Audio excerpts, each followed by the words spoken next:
নমস্কার, people's voice নিউজে আপনাদের সবাইকে স্বাগত। আদতে এই যে প্রতিবেদন আমি আজকে যেটা করছি সেটা রবিবার করলেই ঠিক হতো, কিন্তু গতকাল শরীরটা ঠিক ভালো ছিল না বলে আর কি জ্বর হয়ে গিয়েছিল, তাই করতে পারিনি। তাই আজকে আমি এটাই বিশ্লেষণ করছি, সেটা হচ্ছে রামনবমী। এবং সেই রামনবমীতে তৃণমূলের অল আউট যোগদান। দেখুন, বিজেপি যে রামনবমী করবে সে তো বিজেপির নেতারা বারবার করেই বলেছিলেন যে রামনবমী তারা এবার আরো বেশি করে করবেন। শুভেন্দু অধিকারীর কথা মতো 1 কোটি 1.5 কোটি মানুষ পথে নামবে। আমি জানি না কত সংখ্যক মানুষ এক্স্যাক্ট পথে নেমেছিলেন, সেই পরিসংখ্যান আমার কাছে নেই, কিন্তু যতটা টিভিতে দেখেছি এবং যতটা নানা রকম ধরুন সমাজ মাধ্যমে ছবি দেখেছি, তাতে কিন্তু যথেষ্ট সংখ্যক মানুষ পথে নেমেছিলেন। বলা যেতে পারে হিন্দু জাগরণ। গতবার যা হয়েছিল বা এতদিন ধরে রামনবমীকে যেভাবে আমরা দেখেছিলাম বা যত মানুষ নামতো, তার থেকে এবার অনেক মানুষ নেমেছে। এবার আপনারা মনে হতেই পারে যে হঠাৎ করে এই হিন্দু জাগরণের কারণ কি, কেন বেড়ে গেল। তার জন্য আমি দুটো ঘটনাকে সামনে আনবো যেটা আমার মনে হয় খুব প্রাসঙ্গিক। একটা হচ্ছে বাংলাদেশের ঘটনা, সেটা যেভাবে বাংলাদেশের হিন্দুদের ওপর নির্যাতন হয়েছে সেটা পশ্চিমবঙ্গের হিন্দুদের, আর সেই নির্যাতনের সঙ্গে পশ্চিমবঙ্গের যারা বাংলাদেশ ছেড়ে এসেছিল সেই জ্বালা যন্ত্রণা কোথায় একাকার করে দিয়েছে। তাই বাংলাদেশের এই ঘটনার পর আমরা কি দেখেছিলাম, বিজেপির যে সদস্য সংগ্রহ অভিযান সেটাও কিন্তু এক ধাক্কায় অনেক অংশে বেড়ে যায়। যেটা 20-25 লাখ ছিল সেটা 40 লাখ 50 লাখের উপর চলে গেছে সেই সদস্য সংগ্রহ অভিযান। এটা হচ্ছে একটা। আর দ্বিতীয়ত হচ্ছে মহাকুম্ভ। আমি এখনো পর্যন্ত মহাকুম্ভের স্ট্যাটিস্টিক্স যেটা উত্তরপ্রদেশ সরকার বা যোগী সরকার দিচ্ছে সেই স্ট্যাটিস্টিক্সটা ধরেই বলছি, যদি আমি জানি না তাতে কতটা আর কি জল আছে। তাদের কথা মতো 66 কোটি মানুষ মহাকুম্ভে স্নান করেছেন প্রয়াগে। তো সেখানে হিন্দুদের একটা একতা দেখা গেছে যে হিন্দু ঐক্য হলে, হিন্দু একজোট হলে তার শক্তি কি সেটা তারা দেখিয়ে দিয়েছে। তো সেটাও একটা এই হিন্দু জাগরণের অন্যতম বড় কারণ। তাই এবার রামনবমীর মিছিলে আমরা দেখলাম, সে শুভেন্দু অধিকারীর হোক, সুকান্ত মজুমদার মিঠুন চক্রবর্তীর মিছিলে হোক, অগ্নিমিত্রার আসানসোলের মিছিলে হোক, লোকের লোকারণ্য। এবং শুভেন্দু তো সরাসরি রাম মন্দির নন্দীগ্রামে করবেন বলে উনি পুজোও করে নিলেন। এবার অন্যান্য জায়গাতেও আপনারা নিশ্চিত থাকতে পারেন এরকম রাম মন্দির শুরু হবে। তো তৃণমূল কংগ্রেস এবার অল আউট নামলো। তৃণমূল কংগ্রেস কিন্তু কোনো জায়গায় পিছিয়ে থাকেনি। সেটা যেমন দেখলাম বীরভূমে অনুব্রত মণ্ডল, শতাব্দী রায় তারা যেমন নেমেছে, কোথাও দেখলাম হাওড়াতে তৃণমূলের বিধায়করা নেমে গেছে, অন্য জেলাতেও উত্তরবঙ্গেও কেউ তৃণমূলের নেতারা পুজো করছে, কেউ মিছিলে হাঁটছেন, এমনকি শৌকত মোল্লা পর্যন্ত দেখলাম সেও রামনবমীর মিছিল করছে। করুক, সেটা বন্ধ নয়। তো আপনারা বলতে পারেন যে এই যে তৃণমূল কংগ্রেস হই হই করে নামলো কেন? কারণ একটাই, কারণ তারা ভয় পাচ্ছে যে এই হিন্দু জাগরণ এই তাদের আর কি পায়ের তলার মাটি নাড়িয়ে দিতে পারে। তাই মমতা বন্দ্যোপাধ্যায়কে বিধানসভার মধ্যে বলতে হয় তার হিন্দুত্বের কার্ডটা খেলতে হয়, তার ব্রাহ্মণ কার্ড খেলতে হয়।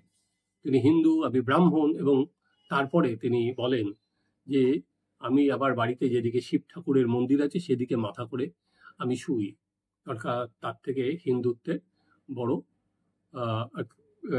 তিনি হিন্দুত্ব দিয়ে তাকে কবজা করা যাবে না।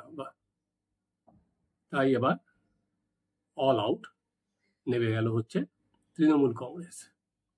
তো বিজেপি তৃণমূলকে টেনে আনতে সক্ষম হলো। আজকে বিজেপির যে রাজনীতি, হিন্দুত্ববাদী রাজনীতি, তৃণমূল তাতে আসতে বাধ্য হলো।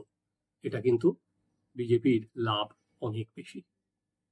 কারণ আমি আগেও দেখবেন বারবার করে যে আমাদের যে আমি ভিডিও করেছি, সেই ভিডিওতে আপনি আমাদের আগের ভিডিওগুলো দেখবেন, আমি বারবার করে বলেছি মমতা বন্দ্যোপাধ্যায় এই ট্রাপিজের উপর দিয়ে হাঁটছেন, তিনি কতটা হিন্দুত্বের হয়ে গলা চড়াবেন, কারণ তার কোর ভোট ব্যাংক হচ্ছে মুসলিম ভোট ব্যাংক।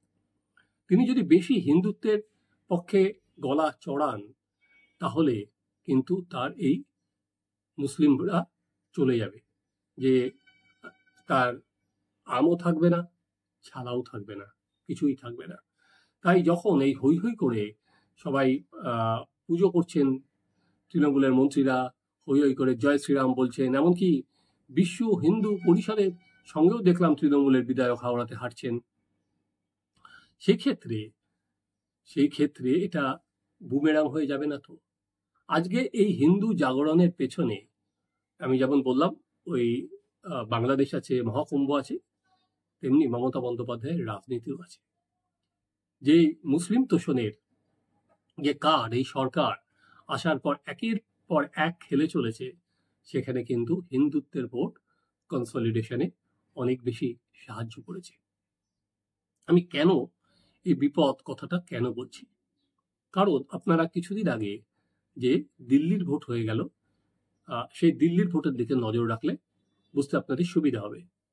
দিল্লির ভোটে আপনারা দেখেছিলেন যে অরবিন্দ কেজরিওয়াল কিন্তু সফট হিন্দুত্বের লাইনেও ছিল, অর্থাৎ যদি বিজেপি পুজো আর্চা করে, অরবিন্দ কেজরিওয়াল হনুমান মন্দির, এই মন্দির সেই মন্দির ঘুরে, আলটিমেট কোনো লাভ হলো না। আলটিমেট যেটা হলো, অরবিন্দ কেজরিওয়ালের মুসলিম ভোটও তার কাছ থেকে অনেক সরে গেল। ওই অরবিন্দের যা বললাম, আমও গেল, ছালাও গেল। অর্থাৎ এই হিন্দুত্বের লাইনে বিজেপিকে কিন্তু আপনি পরাস্ত করতে পারবেন না কোনো অবস্থাতে। বিজেপি বা আরএসএস এবং তাদের নানা শাখা অনেক অনেক অনেক দূরে গিয়ে, বা তৃণমূল কংগ্রেস কিন্তু সেই জুতোতেই পা গলিয়ে দিয়েছে, এর থেকে বেরোনোর জায়গা নেই। তাদের মুসলিম ভোটের কনসলিডেশন একটা পর্যায় পর্যন্ত হয়ে গেছে, এরপর আপনাদের মুসলিম ভোট বাড়বে না। বিজেপি আর তৃণমূলের ভোট ডিফারেন্স হচ্ছে 7% মতো, যেটা শুভেন্দুরা বারবার করে বলেন যে এই ভোট ডিফারেন্স যদি 5% বাড়ানো যায় তাহলেই হয়ে যাবে কেল্লা ফতে। এর সঙ্গে আপনারা যে সমস্ত ভোটার, জাল ভোটার, সেগুলো যদি বার করা যায়, তাহলে কিন্তু আবারও বললাম তৃণমূলের চাপ কয়েক গুণ বাড়বে। কারণ already CEO chief election officer হিসাবে নির্বাচন কমিশন মনোজ আগরওয়ালকে বসিয়েছে। এই মনোজ আগরওয়ালের সঙ্গে কিন্তু এই রাজ্য সরকারের সম্পর্ক খুব একটা মধুর নয়, এবং মনোজ 2026-এর জুন মাসে রিটায়ার করবেন ঠিক ভোটের পর। তাই তাকে কোনো রকম চাপে রাখা যাবে না যে তারপরে সে পশ্চিমবঙ্গে কাজ করবে, তার উপর চাপ থাকবে, সেটা থাকবে না। সে ভোট করে হাসতে হাসতে পরের মাসে রিটায়ার করে বেরিয়ে যাবে। হ্যাঁ, এই যে তৃণমূল কংগ্রেসের এই যে রাজনীতি, তার ফল কি হতে পারে এখনো স্পষ্টভাবে আজকে দিনেই বলার মতো নয়। কি হতে পারে, দুদিন আগে আপনারা দেখলেন মমতা বন্দ্যোপাধ্যায় রেড রোডে গিয়ে তিনি মুসলিমদের সরাসরি বিজেপি কতটা খারাপ নাম না করে বোঝালেন, এবং তিনি সেখানে তৃণমূল কংগ্রেসে যে মুসলিমদের মসিহা, সেই জন্য মমতা বন্দ্যোপাধ্যায় কিন্তু হিন্দিতে কথা বলেছেন, সেখানে গিয়ে বাংলায় কথা বলেননি। তিনি সেটা বারবার করে সেই কথাটাই বোঝানোর চেষ্টা করছেন। আমরা আগে ধরুন যখন বাম আমল ছিল, তখন এই যে মুসলিম ভোট বা হিন্দু ভোট এরকম ভাবে তো হতো না, তখন রাজনীতির গতভাবেই ভোট হতো। কারণ বামেরা ধরুন মুসলিম ভোটে একচেটিয়া পেলেও মালদা বা মুর্শিদাবাদ বা দিনাজপুর সেই সব জায়গায় কিন্তু কংগ্রেস জিতে আসতো। অর্থাৎ মুসলিম ভোটেও বামেদের একচেটিয়া অধিকার ছিল না। কিন্তু 2014 সাল থেকে এই পরিস্থিতিটা কিন্তু আস্তে আস্তে আস্তে আস্তে সেটা ঘুরতে শুরু করে দিয়েছে, এবং বিজেপি বলতে পারেন 2026-এর আগে সেটা সর্বোচ্চ পর্যায়ে পর্যন্ত তারা নিয়ে যেতে চায়, এবং তাতে বিজেপির পক্ষে ডিভিডেন্ট আছে, সেটা কারণ খারাপ লাগলেও কিছু করার নেই। কারণ এবারে হিন্দু ভোট আপনি যদি 2021-এর সাথে বেলেন, 2021-এর ভোট হয়েছিল কিন্তু দুর্নীতির অভিযোগকে কেন্দ্র করে, কয়লা চোর, ভাইপো চোর, পিসি চোর, এই ন্যারেটিভের বাইরে বেরোতে পারেনি। আর তৃণমূল কংগ্রেস বলে দিয়েছিল হচ্ছে বাংলা ঘরের মেয়েকে চায়, বিজেপি বহিরাগত। আর দুর্নীতি আপনি মুখে বলবেন অথচ ধরা পড়বে না, মানুষ ঠিক নেয়নি। কিন্তু পশ্চিমবঙ্গে এখনো পর্যন্ত কোনো হিন্দু থাকার জন্য ভোট, এটা কিন্তু আজ পর্যন্ত খুব আর কি হয়নি বললেই চলে। মুসলিমরা বিজেপিকে আটকানোর জন্য এখন যে যেখানে শক্তিশালী, যেখানে কংগ্রেস সেখানে তাকে দেয়, যেখানে অন্যান্য শরিক দল শক্তিশালী সেখানে দেয়। এখানে তারা বাম বা কংগ্রেসকে না বেছে তৃণমূল কংগ্রেসকেই দিয়েছে। কিন্তু এই যে হিন্দুত্বের প্রশ্নে ভোট, এটাই কিন্তু 2026-এর সব থেকে বড় জায়গায় নিয়ে যাচ্ছে। এবং তৃণমূল কংগ্রেস কিন্তু বুঝতে পারছে মারাত্মকভাবে এই বিপদটা তাদের দিকে ধেয়ে আসছে। এখনো পর্যন্ত তৃণমূল কংগ্রেস কি দেখলাম, একদিকে যখন এই রামনবমী পালন করছে, এরপরই তারা জগন্নাথ মন্দির নিয়ে ধুমধাম করে নেমে যাবে। একদিকে দীঘায় জগন্নাথ মন্দির আর নন্দীগ্রামে রাম মন্দির। কিন্তু হুমায়ুন যখন ডিসেম্বর বা জানুয়ারি মাসে মুর্শিদাবাদে বাবরি মসজিদ করবে, তৃণমূল কি তার সঙ্গে দূরত্ব রাখতে পারবে? এবার আরেকটা জিনিসও খুব উল্লেখযোগ্য, সেখানে মুসলিমদের তৃণমূল বা যে ভয়টা দেখাতো, যে এই যে মমতা বন্দ্যোপাধ্যায় বারবার করে বলেছেন দাঙ্গা হবে, দাঙ্গা হবে, দাঙ্গা বাঁধানো হবে, এবার কিন্তু পিসফুল হয়েছে। আর কি এই যে রামনবমীর মিছিল, সেটা যে একেবারেই সংখ্যালঘুদের ভয় দেখানোর জন্য নয়, সেটা কিন্তু এবার বিজেপি অনেকটাই তাই প্রমাণ করতে পেরেছে। এবং খুব কম জায়গায় হলেও আমরা দেখেছিলাম একটা সম্প্রীতির বাতাবরণ আছে। মালদা বা অন্য জায়গায় কিছু কিছু জায়গায় দেখলাম ফুল মিষ্টি দেওয়া হচ্ছে, খুব সম্প্রীতির ছবি। তাই ওই জায়গাটাও খাটবে না, যেটা আরো যা তাদের ডিভিডেন্ড দিয়েছিল, এবার কিন্তু সেটা বিজেপি অনেক সতর্ক হয়ে করাতে সেই জায়গাটাও খাটবে না। এই ট্রাপিজের খেলাটা কিন্তু চলতেই থাকবে।